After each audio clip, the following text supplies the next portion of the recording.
Hello, আসসালামু আলাইকুম। প্রিয় দর্শক, সবাই কেমন আছেন? জি, আলহামদুলিল্লাহ আমি ভালো আছি। আশা করি আপনারা সবাই ভালো আছেন। তো আজকের ভিডিওতে খুবই গুরুত্বপূর্ণ আলোচনা থাকছে। যে আলোচনাটি প্রত্যেক জনেরই খুবই গুরুত্বপূর্ণ। অনেকেই কমেন্ট সেকশনে বলছিল যে ভাই কোন কাজের বেতন কত টাকা? এখানে কিন্তু আমাদের যে ভিডিওটা তৈরি করি সেই ভিডিওটার ভিতরে কিন্তু আপনার এ টু জেড পেয়ে যাচ্ছেন। তারপরেও কিন্তু আপনারা এ টু জেড দেখেন নাই বিদায় কিন্তু আপনারা প্রশ্ন করতে পারেন। আর এখানে প্রশ্ন করেন কিন্তু আপনারা যদি প্রথম থেকে শেষ পর্যন্ত ভিডিও দেখেন তাহলে আশা করি আর কোনো প্রশ্ন করতে পারবেন না। কেননা প্রশ্ন করার আপনি যে প্রশ্নগুলা করবেন সেই প্রশ্নগুলা কিন্তু এখানেই কিন্তু উত্তরটা পেয়ে যাচ্ছেন। ঠিক আছে? আর আপনারা টানা হেঁচড়া করেন বিদায় কিন্তু আপনারা বুঝতে পারছেন না। এই জন্য আমি আবারও বলছি, যারা আমাদের ভিডিওগুলো দেখবেন এ টু জেড দেখার চেষ্টা করবেন, তাহলে কিন্তু আপনার মনের সম্পূর্ণ প্রশ্নের উত্তর এখানে পেয়ে যাবেন। সো শুরু করার আগে যারা আমাদের চ্যানেলে নতুন তারা অবশ্যই চ্যানেলটা সাবস্ক্রাইব করে রাখবেন। আর ফেসবুক পেজ থেকে দেখলে অবশ্যই আমাদের পেজটা ফলো দিয়ে সাথেই থাকবেন। এখন মূল কথা হচ্ছে আজকে আমাদের কি কি ভিডিওতে কি থাকছে। আজকের ভিডিওতে হচ্ছে সার্বিয়ার সর্বনিম্ন বেতন কত টাকা, সার্বিয়া বেতন কত, সার্বিয়া কোন কাজের চাহিদা বেশি, সার্বিয়া যেতে কত টাকা লাগে, সার্বিয়া যেতে বয়স কত লাগে। সো আজকের সার্বিয়া যেতে বেতন কত। সার্বিয়া ইউরোপের একটি মহাদেশ। তো সার্বিয়া ইউরোপের মহাদেশের একটি দেশ, তবে এটি সেনজেনভুক্ত নয়, আবার ইউরোপিয়ান ইউনিয়নভুক্ত দেশ নয়। এই দেশের নিজস্ব মুদ্রা দিনার চলমান। যারা কাজের জন্য ওয়ার্ক পারমিট নিয়ে এই দেশে চলে আসতে চান তাদের উচিত হবে সার্বিয়ার বেতন কত জেনে নেওয়া। পাশাপাশি জেনে রাখবেন আহ, সার্বিয়া যেতে কত টাকা লাগে, তাহলে প্রতারিত হওয়ার কোনো সম্ভাবনা থাকবে না। সার্বিয়া ইউরোপের উন্নয়নশীল একটি দেশ। এই দেশের সাথে এখনো কোসোভোর একটি সীমান্ত রয়েছে, তবে এখানে বেকারত্ব হার তুলনামূলকভাবে কম, যার কারণে আপনাদের কাজ পাওয়ার সম্ভাবনা বেশি। তবে কাজের জন্য গেলে ইউরোপীয় ইউনিয়ন এবং সেনজেনভুক্ত অন্যান্য দেশের তুলনায় কম বেতন পাবেন, কারণ সার্বিয়ার সর্বনিম্ন বেতন তুলনামূলক কম। সার্বিয়া সর্বনিম্ন বেতন কত? তো সার্বিয়া টাকার মান বাংলাদেশের টাকার মানের সমান উন্নয়নশীল দেশ। সার্বিয়া কাজের সর্বনিম্ন বেতন ৬৭,৪৭৪ টাকা। কাজের বেসিক ডিউটি সাধারণত সাপ্তাহিক ৪০ ঘন্টা, তবে কিছু কিছু কাজের ক্ষেত্রে এই ডিউটি দীর্ঘতর হতে পারে, যেমন কৃষি এবং কনস্ট্রাকশনের কাজ। অতিরিক্ত সময় কাজ করলে অবশ্যই ওভারটাইম হিসেবে মজুরি পাবেন। পাশাপাশি ছুটির দিন চাইলেও ওভারটাইম কাজ করতে পারেন। বাৎসরিক ছুটি পাবেন প্রায় ২০ দিন।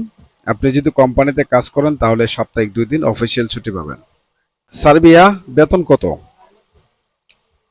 সার্বিয়া বেতন কত হবে সেটা নির্ভর করবে শ্রমিকের কাজের ধরন, শিক্ষাগত যোগ্যতা ও দক্ষতা এবং অভিজ্ঞতার ইত্যাদির বিষয়ের উপর। সাধারণত প্রতিটি দেশ শহরাঞ্চলে কাজের বেতন বেশি হয়ে থাকে। আবার আপনি যদি বড় কোনো কোম্পানিতে চাকরি করেন তাহলে একটু বেশি বেতন পাবেন। আপনি যদি অবৈধ প্রবাসী হন তাহলে আপনার বেতন কম হবে, তবে ভাষা শিখতে পারলে আপনার বেতন বাড়বে। তো এখন আমরা দেখব সার্বিয়ার বেতন কত টাকা কি কি কাজের। এক নম্বর হচ্ছে ওয়েটার। যারা ওয়েটারের কাজ করেন বা কাজ করার ইচ্ছা আছে তারা কিন্তু সর্বনিম্ন বেতন হচ্ছে ৮০,০০০ থেকে ১,০০,০০০ টাকা। এবং ডেলিভারি ম্যান যারা কাজ করতে চাচ্ছেন তাদের বেতন হচ্ছে ৮০,০০০ থেকে ১,২০,০০০ টাকা মতো।